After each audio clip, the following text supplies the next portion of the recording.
इस news headlines के प्रायोजक पतंजलि गाय का घी, माँ का भरोसा, प्यार से परोसा।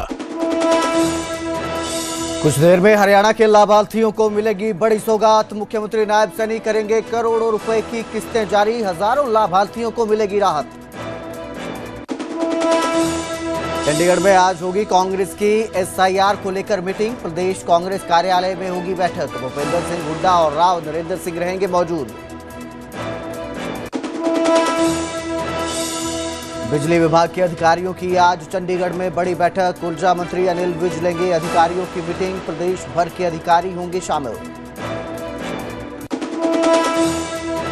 बीजेपी नेता महेंद्र जुनेजा फर्जी डिग्री केस में गिरफ्तार। पंचकुला पुलिस ने महेंद्र जुनेजा को गिरफ्तार कर कोर्ट में किया पेश। 10 दिन की मिली न्यायिक हिरासत। 10 लाख रुपए में बीएएमसी की फर्जी डिग्री बनाने का इल्जाम। सोनीपत में दर्दनाक सड़क हादसे में 2 बहनों की मौत। NH-44 पर खड़ी कार को ट्रक ने मारी टक्कर। बेटे के जन्मदिन के लिए दिल्ली से आ रही थी महिलाएं। कुरुक्षेत्र एनआईटी के हॉस्टल में एक और छात्र ने की आत्महत्या। कमरा नंबर 352 में छात्र ने फांसी लगाकर दी जान। 8 दिन में 2 छात्रों के सुसाइड से दहशत। इस न्यूज हेडलाइंस के प्रायोजक पतंजलि गाय का घी, माँ का भरोसा, प्यार से परोसा।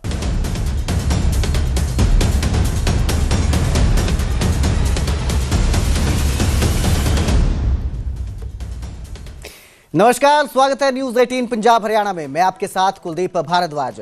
बुलेटिन की शुरुआत करेंगे एक सौगात के साथ। मुख्यमंत्री नायब सिंह सैनी आज कई परियोजनाओं के लाभार्थियों को किस्तें जारी करेंगे। हरियाणा निवास में लाभार्थियों को किस्तें सीएम नायब सिंह सैनी आज जारी करेंगे। तो बड़ी सौगात आज जो है मुख्यमंत्री नायब सिंह सैनी लोगों को देंगे और इसके साथ ही कई परियोजनाएं जो चल रही हैं उनके जो लाभार्थी हैं उनको आज किस्तें जारी की जाएगी। और ये जो किस्तें हैं मुख्यमंत्री नायब सिंह सैनी जो है करेंगे, आज जारी करेंगे इन किस्तों को और हरियाणा निवास से ही इन किस्तों को जारी किया जाएगा। तो बड़ी सौगात आज मिलने वाली है। जितने भी लाभार्थी हैं उनको अलग अलग परियोजनाएं हैं जिनके उन्हें लाभ मिल रहे हैं, जिनकी किस्तें हैं आज जारी की जाएगी मुख्यमंत्री नायब सिंह सैनी की ओर से।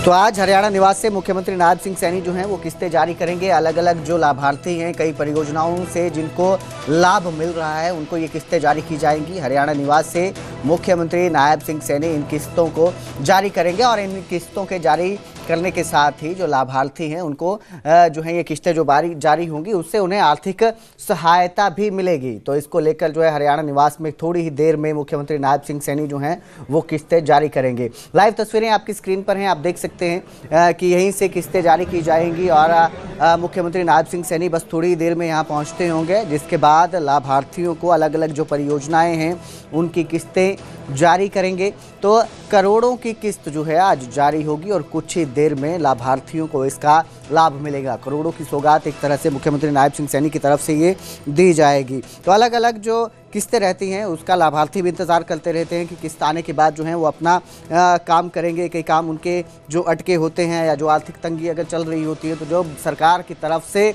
मदद मिलती है, किस्त पहुँचती है उन तक, तो फिर उस किस्त को वो अपने काम के लिए इस्तेमाल कर पाते हैं। तो इंतज़ार सबको रहता है और किस्त कब जारी हो गई इसके इंतज़ार में लाभार्थी बैठे होते हैं, क्योंकि सबने अपना प्लान बनाया होता है कि किस तरह से वो इसे इस्तेमाल करेंगे। तो वो जो इंतज़ार है आज लाभार्थियों का वो ख़त्म होगा। थोड़ी ही देर में मुख्यमंत्री नायब सिंह सैनी जो हैं वो किस्त जारी करेंगे हरियाणा निवास से।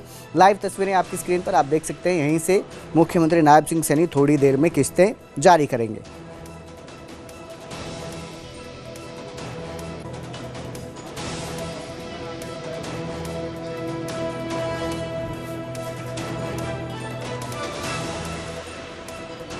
तो वहीं चंडीगढ़ में आज कांग्रेस की बड़ी बैठक होगी। एसआईआर स्पेशल इंटेंसिव रिवीजन को लेकर कांग्रेस कार्यालय में यह बैठक होगी, जिसमें भूपेंद्र हुड्डा और राव नरेंद्र सिंह मौजूद रहेंगे। कांग्रेस के कई विधायक और नेता इसमें शामिल होंगे। एसआईआर को लेकर जो है ये बैठक है और इस बैठक में कांग्रेस जो है कांग्रेस की ये बैठक है जिसमें स्पेशल इंटेंसिव रिवीजन जो है उसको लेकर चर्चा की जाएगी। कांग्रेस के कार्यालय में ही ये बैठक होगी, जिसमें नेता प्रतिपक्ष भूपेंद्र सिंह हुड्डा और इसके साथ ही कांग्रेस अध्यक्ष, कांग्रेस प्रदेश अध्यक्ष राव नरेंद्र सिंह मौजूद रहेंगे। साथ ही विधायक और बाकी नेता जो हैं वो भी इसमें शामिल होंगे, क्योंकि लगातार SIR को लेकर तैयारियां चल रही हैं। कई राज्यों में स्पेशल इंटेंसिव रिवीजन हो भी चुका है और कई जगहों पर इसकी तैयारी की जा रही है। चुनाव आयोग जो है इसकी तैयारी में है, ताकि जो भी वोटर गलत बने हैं उसका एक बार रिवीजन हो सके, और इसी को लेकर ये बैठक होगी।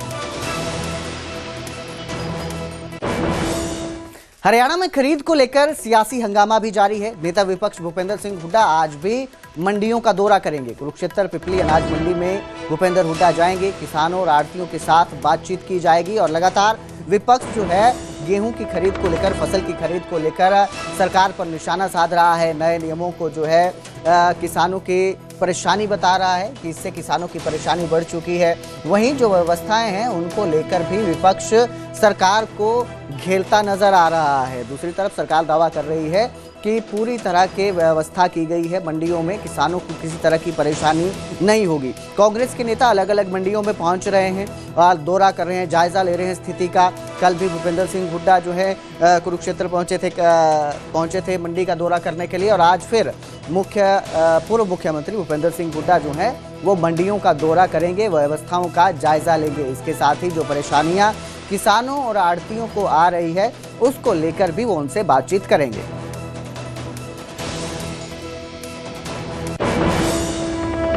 हरियाणा में किसानों पर इन दिनों संकट मंडराता जा रहा है। कहीं बारिश और ओलावृष्टि से किसानों की फसलें खराब हो रही हैं, तो कहीं आग लगने से किसानों की फसल नष्ट हो जा रही है।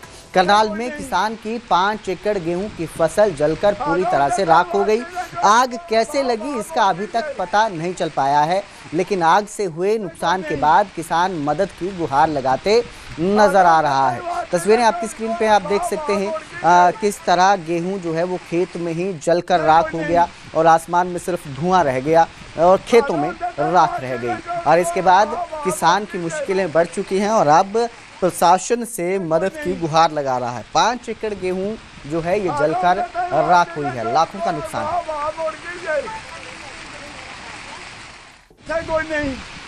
तो मशीन दूंगा आवेगा और कुने पे हमने तो आग बढ़ती दिखी, बस हमने नहीं पता कैसे लगी कैसे नहीं, भगवान जाना है। कितना के नुकसान हुआ आपका? 4 किलिया का मेरा नुकसान हो गया। और भी किसी के जड़े? और मेरे पड़ोसी हैं बोरी है, उनकी 2-3 कनाल 4 कनाल बेचारेंगी, उनकी आधी उनकी जड़ेगी सारी। बहुत ही माड़ा हुआ, पकी हुई फसल किसान की चली जाए। जो बलराम शर्मा मेरे दादाजी हैं पंडित जी, बहुत ही बढ़िया किसान। और देखो किस्मत की गल, आज ही कंबाइन काट रही है और 4 एकड़ से ऊपर नुकसान हो गया। किसान के पल्ले तो कुछ रहता नहीं, किसान के मुंह आई रोटी गई है। फायर ब्रिगेड थी यहाँ पर? फायर ब्रिगेड नहीं आई।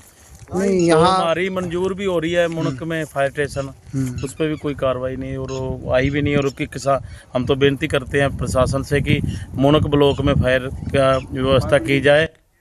तो वहीं आज जेल से बाहर आ सकते हैं संत रामपाल। जमानत मिलने के बाद आज जेल से वो बाहर आ सकते हैं। पंजाब हरियाणा हाई कोर्ट ने रामपाल को जमानत दी है। देशद्रोह के मामले में रामपाल को ये जमानत मिली है। करीब 11 साल बाद वो जेल से बाहर आएंगे रामपाल जो है। और आपको बता दें कि देशद्रोह का मामला था उनका, जिस पर हाई कोर्ट ने फैसला सुनाया और अब आज वो बाहर आ सकते हैं। रामपाल के बाहर आने को लेकर उनके जो समर्थक हैं वो भी काफ़ी उत्साहित नज़र आ रहे हैं, क्योंकि 11 साल बहुत लंबा समय होता है और 11 साल बाद जब वो वापस आएंगे तो उनके समर्थक भी उनके इंतज़ार में नज़र आ रहे हैं, उत्सुक हैं, इंतज़ार कर रहे हैं कि आखिर रामपाल जो हैं वो कब बाहर आएंगे। आज उम्मीद जताई जा रही है कि 11 साल बाद वो बाहर आएंगे और देशद्रोह के आरोप से उन्हें जो है बरी किया गया, जमानत दी गई है। देशद्रोह के आरोप से 11 साल बाद अब वो जेल से बाहर आ रहे हैं।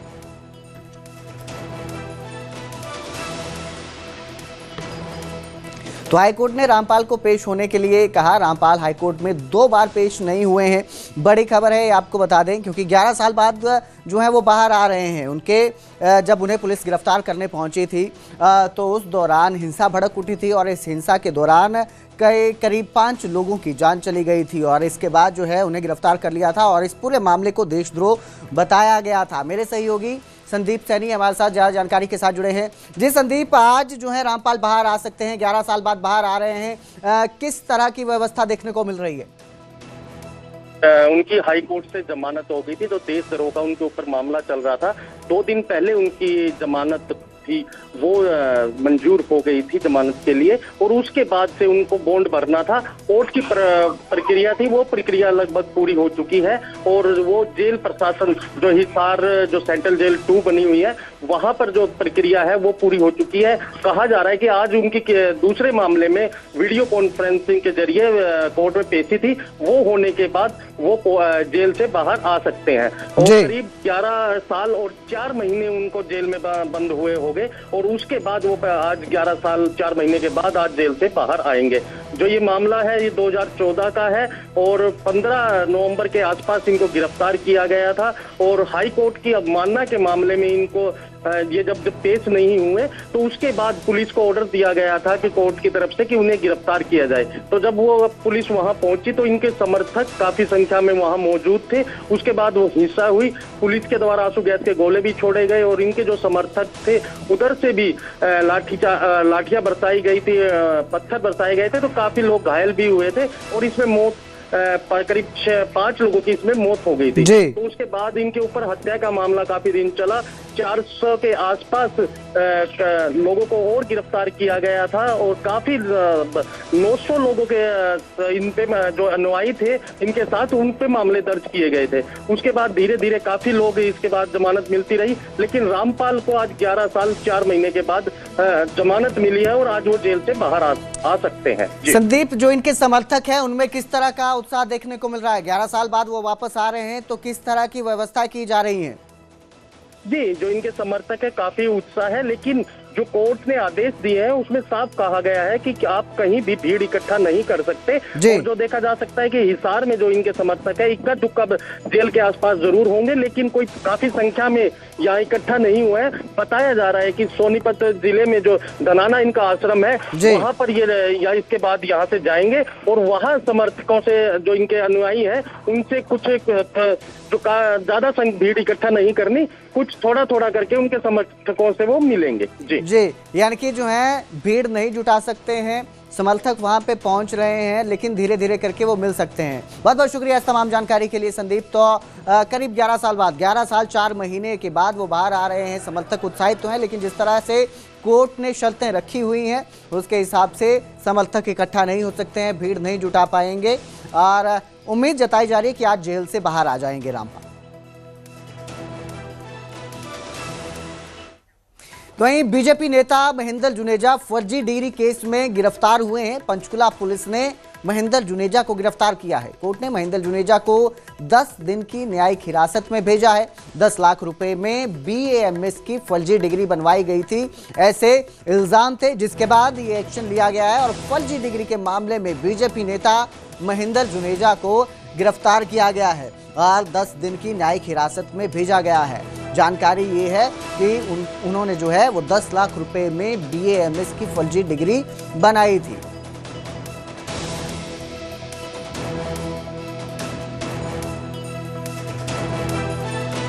बहुत बहुत स्वागत है।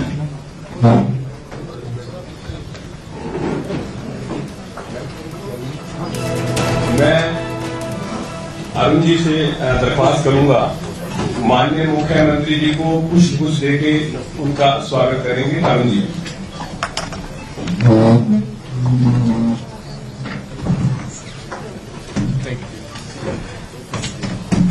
अरुण जी माननीय मंत्री कृष्ण बेदी जी को पुष्प देके उनका स्वागत करेंगे।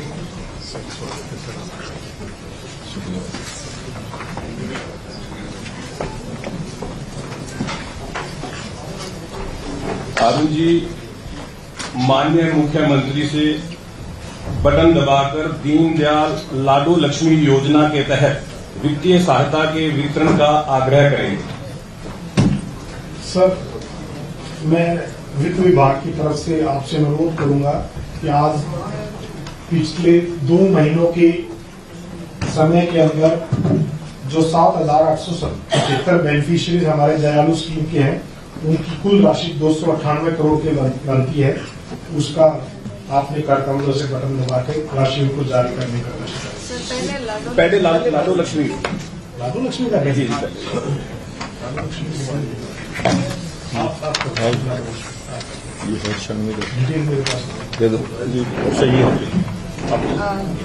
नमस्कार सर।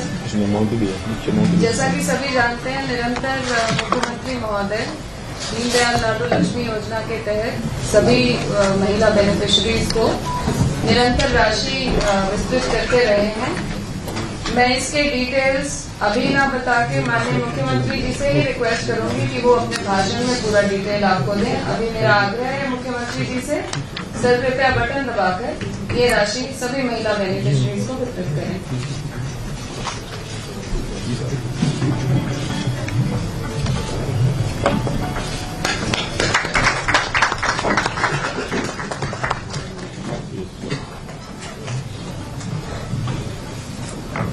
सर, इसके अलावा सेवा विभाग के सामाजिक सुरक्षा पेंशन्स भी बहुत सारी वितरित की जाती हैं।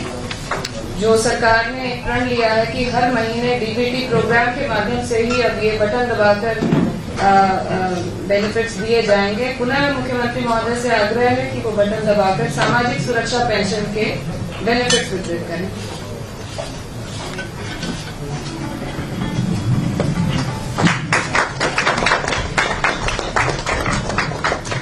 अब मैं अतिरिक्त मुख्य सचिव वित्त विभाग श्री अरुण कुमार गुप्ता जी से अनुरोध करूंगा, माननीय मुख्यमंत्री महोदय से बटन दबाकर दयालु योजना के तहत वित्तीय सहायता के लिए वितरण का आग्रह करेंगे।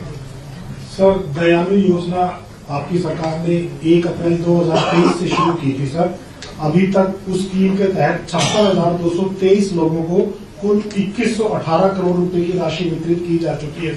आज आपसे अनुरोध है कि 298 करोड़ की राशि जो पिछले 2 महीने के बेनिफिशियरीज को जो 7,875 की संख्या है उनको भी ये राशि वितरित करने का कोशिश करें।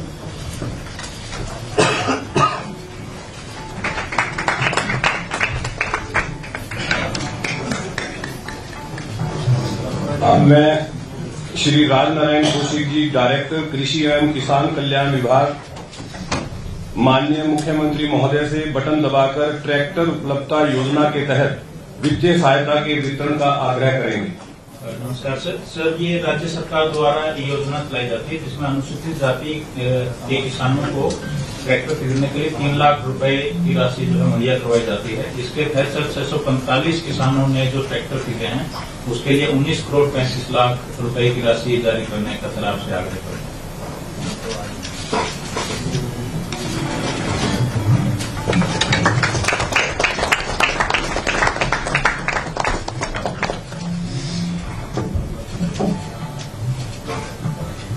अब मैं माननीय मुख्यमंत्री जी से आग्रह करूंगा इस प्रेस वार्ता को संबोधित करें। माननीय मुख्यमंत्री।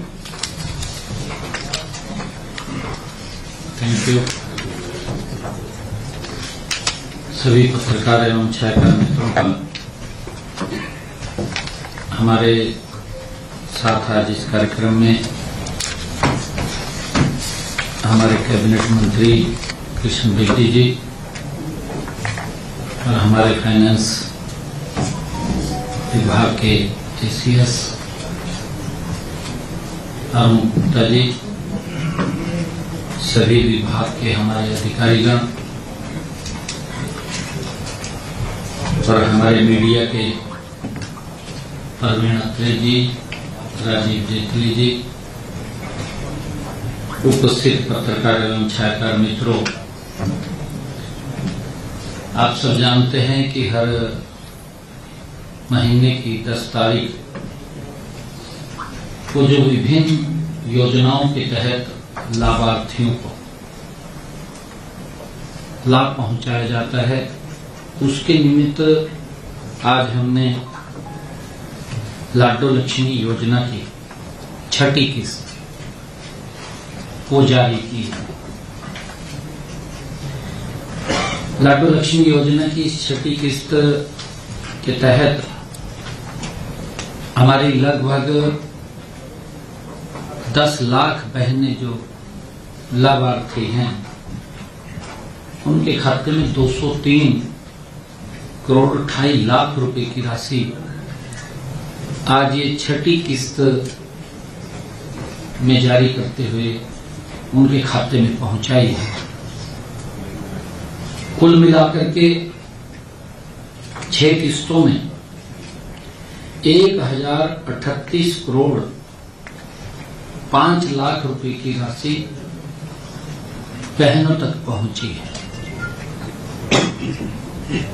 साथियों, मैं ये भी कहना चाहता हूं कि आदरणीय प्रधानमंत्री नरेंद्र मोदी जी का जो संकल्प है, महिलाओं को आर्थिक रूप से सशक्त करना, मजबूत करना, आदरणीय प्रधानमंत्री जी का जो विजन है, महिलाओं का सशक्तिकरण करना विभिन्न योजनाओं के माध्यम से, उनकी सोच के आधार पर यह डबल इंजन की सरकार गति से काम कर रही है, बहनों को सशक्त करने का काम कर रही है। मैं ये भी बताना चाहूंगा, जैसे मैंने पीछे भी आप लोगों को बताया था कि 25 सितंबर को दीनदयाल लाडो लक्ष्मी योजना ऐप का हमने शुभारंभ किया था और पंडित दीनदयाल उपाध्याय जी के 109वें जन्म दिवस के अवसर पर हमने किस्त जारी की थी। मैं ये भी बताना चाहूंगा कि 2026-27 के बजट में आगामी लाडो लक्ष्मी पंडित दीनदयाल उपाध्याय जी के जन्म दिवस पर यह आय सीमा हमने 1 लाख रुपए तक की थी फर्स्ट फेज के अंदर। इस बजट के अंदर हमने लाडो लक्ष्मी योजना का दायरा भी बढ़ाया है। पहले 5000 करोड़ रुपया हमने रिजर्व किया था, अब 6500 करोड़ रुपया महिलाओं के लिए रिजर्व किया है। उसका दायरा भी बढ़ाया है। बीच में भी हमने दायरा बढ़ाया था कि ऐसी उन महिलाओं को भी इस योजना का लाभ मिलेगा जिनके बच्चों ने 80% से ज्यादा अंक सरकारी स्कूल में पढ़ने वाले 10वीं और 12वीं की क्लास में लिए हैं, प्राप्त किए, या जिन्होंने अपने बच्चों को गंभीर बीमारी से मेहनत करके बाहर निकाला है, उन महिलाओं को भी इसके अंदर जोड़ा था। इस बजट के अंदर जब हमने इसका और दायरा बढ़ाने की बात की है तो इसका 5000 से 6500 करोड़ रुपया हमने इसका बजट का प्रावधान किया है और इसका दायरा भी बढ़ाया है। अब 1,80,000 परिवार की हमारी जो बहनें हैं उन तक भी ये लाभ पहुंचेगा। मैंने कहा था कि इस वर्ष के अंदर हम इसकी सारी प्रक्रिया शुरू करके और पंडित दीनदयाल जी उपाध्याय जी के जयंती के अवसर पर उसको आगे हम चालू कर देंगे। और मैं ये भी कहना चाहता हूं कि आज हमने 15 तरह के जो सामाजिक सुरक्षा पेंशनों के तहत 1144 करोड़ 55 लाख रुपए की राशि सीधे 35,55,187 लाभार्थियों के खाते में आज डाली गई है।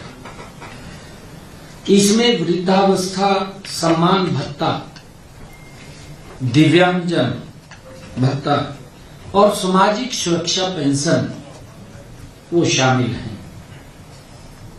हमने व्यवस्था परिवर्तन करते हुए प्रोएक्टिव मोड को अपनाया है और इसके तहत हमने परिवार पहचान पत्र डेटाबेस के आधार पर पात्र जो हमारे स्वयं निर्धारित होती है और पात्र नागरिकों को हमने बिना दफ्तरों के चक्कर काटे। ये कांग्रेस के समय में होता था। कांग्रेस के समय में तो ये होता था 6-6 महीने, 1-1 साल बुजुर्ग धक्के खाते रहते थे, घूमते रहते थे, पेंशन नहीं बनती थी। फिर जो कर्मचारी था बोलता था वहां से कि ताऊ आपकी पेंशन लगेगी, कुछ सेवा कर दे, जल्दी लग जाएगी। इस प्रकार का सिस्टम कांग्रेस के शासन में था। निराई भ्रष्टाचार कांग्रेस के शासन में था। कार्रवाई नहीं होती थी कोई को। आज गति से कार्रवाई होती है। कहीं हमने जो लोगों तक लाभ पहुंचता है उसको प्रोएक्टिव मोड के अंदर किया है। इसीलिए किया है ताकि बुजुर्गों को कहीं जाना ना पड़े, चक्कर ना काटने पड़े। 60 साल के हो जाते हैं, ऑटोमेटिक पेंशन लग जाती है। उसके अंदर भी क्योंकि जैसा सॉफ्टवेयर है अलग अलग तरह से अपडेट करना पड़ता है, उसको भी अपडेट करेंगे। परंतु जब अपडेट करते हैं तो कांग्रेस के लोगों को उसकी भी पीड़ा होती है। वो बोलने लग जाते हैं, ये कर दिया जी, वो कर दिया जी। भाई सिस्टम को ठीक किया जा रहा है, और जब सिस्टम को ठीक किया जा रहा है तो आम लोगों को तो दिक्कत नहीं है, कांग्रेस को दिक्कत होती है। भाजते फिरते रहते। कई लोग दुकानें खोल लेते हैं, हाजी दुकान खोल लूंगा, इसको ठीक करेगा। परंतु सरकार ठीक करने में लगी हुई है, कोई दिक्कत नहीं है किसी प्रकार की आम जन को। ये सरकार नरेंद्र मोदी जी के नेतृत्व में जो डबल इंजन सरकार चल रही है,